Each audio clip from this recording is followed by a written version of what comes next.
حضرت ابن عمر رضی اللہ تعالی عنہ سے ایک روایت مروی ہے، وہ فرماتے ہیں کہ مثل المنافق کمثل الشاة العائرہ بین الغنمین، تو فرمایا کہ اس کی مثال اس بھیڑ کی ہے جو دو ریوڑوں کے درمیان ہوتی ہے، کبھی ادھر چلی جاتی ہے کبھی ادھر چلی جاتی ہے، تو دو کشتیوں کا سوار تو ڈوبتا ہی ہے، اس لیے منافق بدترین مخلوق ہیں اور ان کو سب سے نچلے درجے میں رکھا جائے گا۔ ان المنافقین فی الدرک الاسفل من النار، جو جہنم کا سب سے نیچے والا درجہ ہوگا وہاں منافق رکھے جائیں گے۔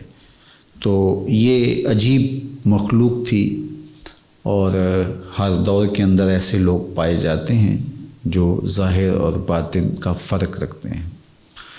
اچھا، جو اندر کفر رکھتے ہوں اور اوپر سے ایمان کا اظہار کرتے ہوں تو یہ اعتقادی منافق ہوتے ہیں۔ لیکن ان احادیث میں جو میں نے آپ کے سامنے پڑھی، ان میں منافقین کی خصلتوں کا بیان کیا ہے، اور اگر کوئی اللہ رسول پر ایمان رکھنے کے باوصف ان بری خصلتوں کا اور ان بری عادتوں کا شکار ہے تو گویا وہ منافقانہ روش اختیار کیے ہوئے ہے۔ تو عملی نفاق کفر تو نہیں ہے، لیکن یہ منافقین کی مشابہت ہے، اس لیے ہمیں ہر ایسے امر سے بچنے کی تلقین کی گئی ہے جو منافقین سے مشابہت اور ان سے موافقت کی صورت میں نظر آئے۔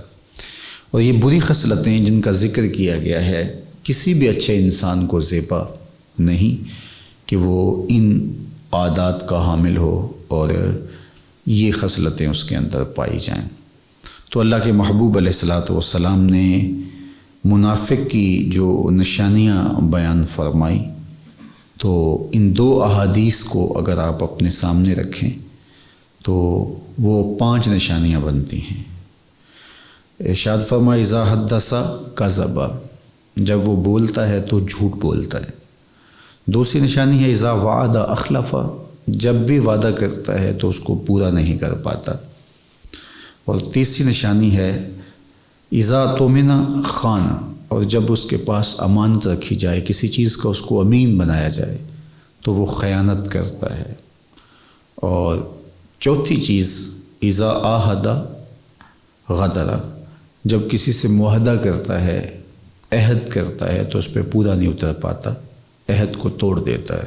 اور 5ویں چیز اذا خاصم فجر، جب کسی سے لڑتا ہے، کسی سے مقدمہ اس کا ہوتا ہے، کسی سے الجھاؤ بن جاتا ہے تو پھر وہ فسق و فجور پہ اتر آتا ہے، گالی گلوچ پہ اتر آتا ہے اور حق کی راہ کو چھوڑ دیتا ہے۔ کسی سے تناؤ ہو جانا، کسی سے الجھاؤ پیدا ہو جانا معاشرے میں رہتے ہوئے یہ زندگی میں ہوتا ہے، لیکن اس میں بھی انصاف کے ساتھ اپنے حق کو حاصل کرنے کی کوشش کرنی چاہیے۔ لیکن منافق کی علامت یہ ہے کہ اپنے دعوے کو ثابت کرنے کے لیے ہر مکر، ہر دجل، ہر تلبیس سے کام لے گا، ہر جھوٹ اور ہر گالی گلوچ اور سب و شتم اور لڑائی بڑائی یہ اس کا شعار زندگی ہو۔ تو حدیث پاک میں جو منافق کی علامتیں بیان کی گئی ہیں وہ یہاں 5 علامات بیان کی گئی ہیں۔ ان میں سے پہلی علامت جو بیان کی گئی ہے وہ ہے کہ وہ جھوٹ بولتا ہے۔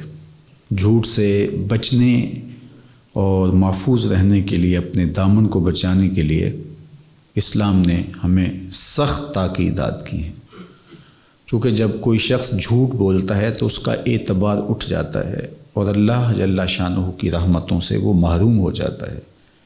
لعنت اللہ کی رحمتوں سے محرومی کا نام ہے، اور جھوٹے کے لیے، کاذب کے لیے اللہ کی لعنت ہے۔ تو جو اللہ کی رحمات سے، اس کی کرم نوازیوں سے محروم ہو گیا تو اس کے پلے بچا کیا، اس کے پاس رہا کیا؟ تو اس لیے ہمیں جھوٹ سے بچنے کی تلقین کی گئی ہے۔ سچ خیر ہے، بھلائی ہے، طمانینت قلب اور قرار باطن کا ذریعہ ہے، اور جھوٹ بے چینی ہے، اضطراب ہے، تشکیک ہے، اندر کی بے چینی ہے اور روح کی بے قراری ہے۔ جھوٹا شخص کبھی بھی مطمئن زندگی نہیں گزار سکتا، اور سچا شخص ہمیشہ ایک طمانیت اور قرار بخش زندگی گزارتا ہے، طمانیت کے اجالوں میں زندگی بسر کرتا ہے۔ تو ہمارے دین نے ہمیں سچ کی تلقین کی، اور سب سے بڑی بات یہ کہ میرے اور آپ کے آقا و مولا حضور ختم المرتبت صلی اللہ علیہ وآلہ وسلم اعلان نبوت سے قبل بھی صادق و امین کہلائے۔ حضور کی عظمتوں کا یہ ایک روشن نشان ہے کہ آقا کریم علیہ الصلوۃ والسلام نے ابھی اعلان نبوت نہیں کیا تو لوگ اپنی امانتیں بھی حضور کے گھر میں رکھتے تھے، اور حضور کو صادق کہا جاتا تھا، سچا کہا جاتا تھا۔ زندگی بھر جھوٹ حضور علیہ الصلوۃ والسلام کی زبان سے ادا نہیں ہوا۔ سچے صادق الوعد اور صادق اور امین رسول جس کے ہم امتی ہیں، تو پھر امتی پر نبی علیہ السلام کی سیرت کا عکس اور ان کے کردار کا سایہ ہونا چاہیے۔ تو ہمیں یہ زیبا ہے کہ ہم سچ بولیں اور امانت میں کبھی بھی خیانت نہ کریں، اور سچائی کو ہی شعار زندگی بنائیں۔ تو ہمیں سچ بولنے کی تلقین کی گئی ہے، اور منافق جھوٹا ہوتا ہے، بات بات پر، قدم قدم پر، لمحہ لمحہ، لہجہ لہجہ جھوٹ بولتا ہے، چونکہ اس کا سارا نظم ہستی کھڑا ہی جھوٹ پہ ہوتا ہے، تو وہ جھوٹ نہیں بولے گا تو اور کیا کرے گا۔ وہ لوگ جن کا کاروبار، جن کا پیشہ اور جن کا انداز زندگی اس طرح ہے کہ جھوٹ کے بغیر گزارا ہی نہیں ہوتا، ان کو فوراً ایسے پیشے کو، ایسے کاروبار کو ترک کر دینا چاہیے۔ بعض لوگ کہتے ہیں جناب ہم کیا کریں، ہمارا تو یا ہمارے ہاں تو بغیر جھوٹ کے چلتا ہی نہیں ہے۔ تو جہاں جھوٹ کے بغیر چلتا ہی نہیں ہے تو 1 منٹ سے پہلے ان کو وہاں سے فارغ ہو جانا چاہیے۔ وہ کہتے ہیں جناب ہم اور کیا کریں؟ یا تو اللہ نے کسی شخص کے اعضائے بدنیہ کی ساخت ایسی بنائی ہو کہ وہ اس کے علاوہ کچھ اور کر نہ سکتا ہو، پھر تو یہ بات کرے کہ میں اور کیا کروں۔ تو جب اللہ تعالیٰ نے اس کا وجود، اس کی ساخت ایسی بنائی ہے کہ وہ بہت کچھ کر سکتا ہے، کسی ایک ہی پیشے سے منسلک ہو کے اس کی روزی اور اس کی روٹی یہ اللہ نے نہیں لکھی ہوئی، اس کے لیے اللہ نے جو ہے وہ کھلا میدان رکھا ہوا ہے، تو وہ کیوں کسی ایسے امر میں اپنی زندگی لگا دے کہ جس سے اس کی دنیا بھی برباد ہو اور اس کی آخرت بھی برباد ہو۔